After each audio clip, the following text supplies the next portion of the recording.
በሱዳን የተከፈተው የእርስ በርስ ጦርነት አቅጣጫውን እየቀየረ ቀጥሏል። አሁን ደግሞ ወደ ኢትዮጵያ አዋሳኝ ድንበሮች እያሰፋ መሆኑን ተገልጿል። በጄኔራል አብዱል ፈታህ አልቡርሃን የሚመራው የሱዳን ጦር ከኢትዮጵያ ድንበር ጥቂት ኪሎሜትሮች ርቀት ላይ የምትገኘውን ስትራቴጂካዊቷን ኩምሩክ ከተማን ሙሉ በሙሉ መቆጣጠሩን ባወጣው መግለጫ አስታውቋል።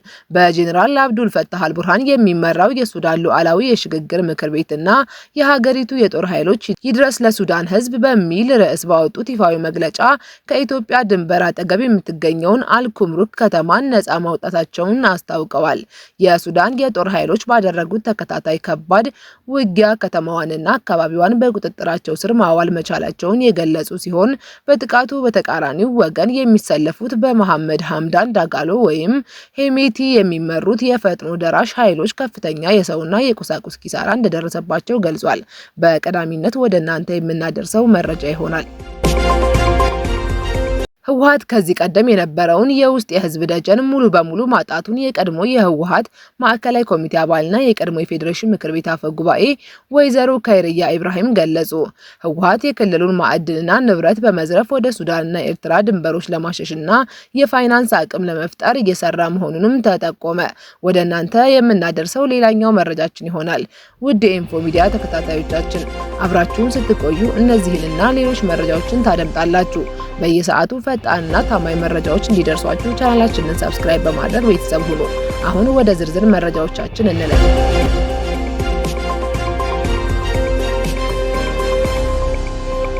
በሱዳን የሚገኙ ኃይሎች መካከል ለዓመታት የዘለቀው ደም አፋሳሽ ግጭት አሁንም መልክዓ ምድራዊ ስፋቱን እየቀየረ ቀጥሏል።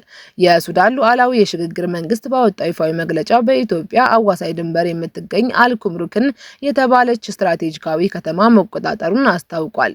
የጦር ኃይሉ ባወጣው መግለጫ የጦር ኃይሎች በኩራትና በክብር አዲስ ምዕራፍ እየጻፉ ነው፣ ከጀመሩ እንዲጨርሱ፣ ከተዋጉ እንዲያሸንፉና ቃል የገቡትን በተግባር እንደሚሰሩ እያረጋገጡ ይገኛሉ በማለት መግለጫ አውጥቷል።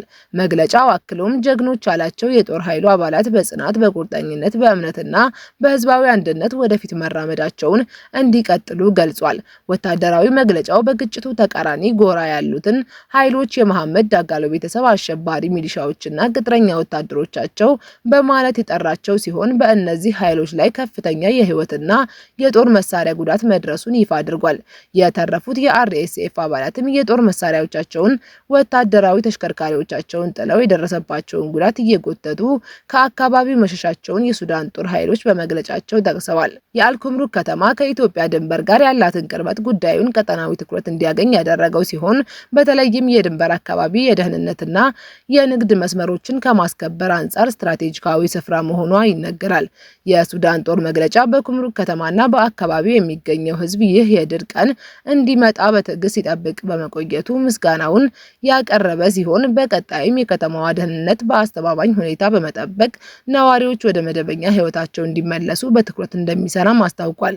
የሱዳን ሉዓላዊ የሽግግር ምክር ቤት መግለጫውን ሲያጠቃልል የሀገሪቱ የጦር ኃይሎች የሽብርተኛው ሚሊሻ ቡድን ያላቸው ኃይልና ደጋፊዎቹ ሙሉ በሙሉ እስኪጠፉ ድረስ በመላው ሀገሪቱ ውስጥ የሚደረገውን ወታደራዊ ተጋድሎ አጠናክሮ እንደሚቀጥልም ገልጿል። እስካሁን ባለው መረጃ ከፈጥኖ ደራሽ ኃይሎች አርኤስኤፍ በአል ኩምሩክ ከተማ መያዝና ደረሰባቸው ስለተባለው ኪሳራ ዙሪያ የተሰጠ ምላሽ የለም። ህወሓት ከዚህ ቀደም በትግራይ ክልል የነበረውን የውስጥ ደጀንና የህዝብ ድጋፍ ሙሉ በሙሉ ማጣቱን የቀድሞ የፌዴሬሽን ምክር ቤት አፈ ጉባኤና የቀድሞ የህወሓት ማዕከላዊ ኮሚቴ አባል የነበሩ ወይዘሮ ከይርያ ኢብራሂም አስታውቀዋል። ወይዘሮ ከይርያ ከጋዜጣ ፕላስ ፖድካስት ጋር ባደረጉት ቆይታ እንዳመለከቱት ህወሓት በአሁኑ ወቅት የክልሉን ሀብትና ማዕድናት በመዝረፍ ወደ ድንበር አካባቢዎች በማሸሽ የጥፋት መረቡን ለመቀጠል አዲስ እቅድ ይዟል ብለዋል። የትግራይ እናቶች፣ ወጣቶችና መላው ህዝብ በህወሓት ላይ በግልጽ መነሳታቸውን የገለጹት የቀድሞው አፈ ጉባኤ ይህ የህዝብ አቋም ለክልሉ ዘላቂ ሰላም አዲስ ተስፋን የፈነጠቀ መሆኑን አስረድተዋል።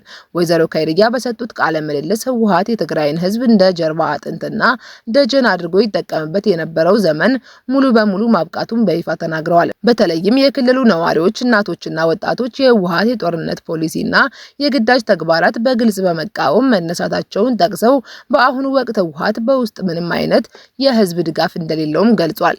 ይህ በክልሉ ውስጥ የገጠመው ከፍተኛ የህዝብ ተቃውሞና ጫና የህወሓት አመራሮች በክልሉ ውስጥ ዘልቀው መቆየት እንደማይችሉ እንዲረዱ እንዳደረጋቸው የቀድሞዋ የህወሓት አባል የነበሩት ወይዘሮ ከይርያ ኢብራሂም አብራርተዋል።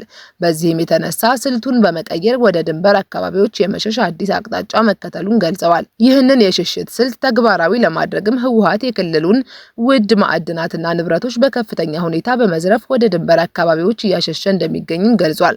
ወይዘሮ ከይርያ በቃለ ምልልሳቸው ወቅት ካነሱት ሌላው አሳሳቢ ነጥብ መካከል ህወሓት የክልሉን ወጣቶች በአፈሳ መልክ በጅምላ በመሰብሰብ በዶላር እየሸጠ መሆኑንም የገለጹ ሲሆን ድርጊቱ በዘመናችን የማይታሰብ እጅግ የጭካኔ ተግባር ነው ብለዋል።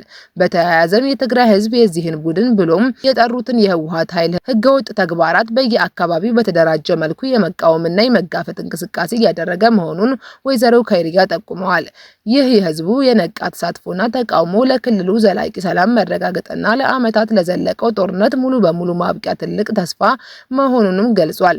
ከዚህ በተጨማሪም የዓለም አቀፉ ማህበረሰብ የህወሓትን አጥፊ ተግባራት በተከታታይ ማውገዙ ህወሓትን ከዚህ ቀደም በውጭ ሀገራት የነበረውን ዲፕሎማሲያዊና የፖለቲካ ደጀን በከፍተኛ ሁኔታ እንዲያጣ እያደረገው መሆኑንም ያመለክታል ብለዋል።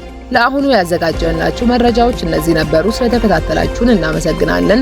ለቻናላችን አዲስ ከሆናችሁ ሰብስክራይብ በማድረግ ቤተሰብ ሆኑ። መረጃው ለብዙዎች እንዲደርስ ቪዲዮውን ላይክ ማድረግ እንዳትረሱ። በሌሎች አዳዲስ መረጃዎች እስክንመለስ መልካም ቆይታ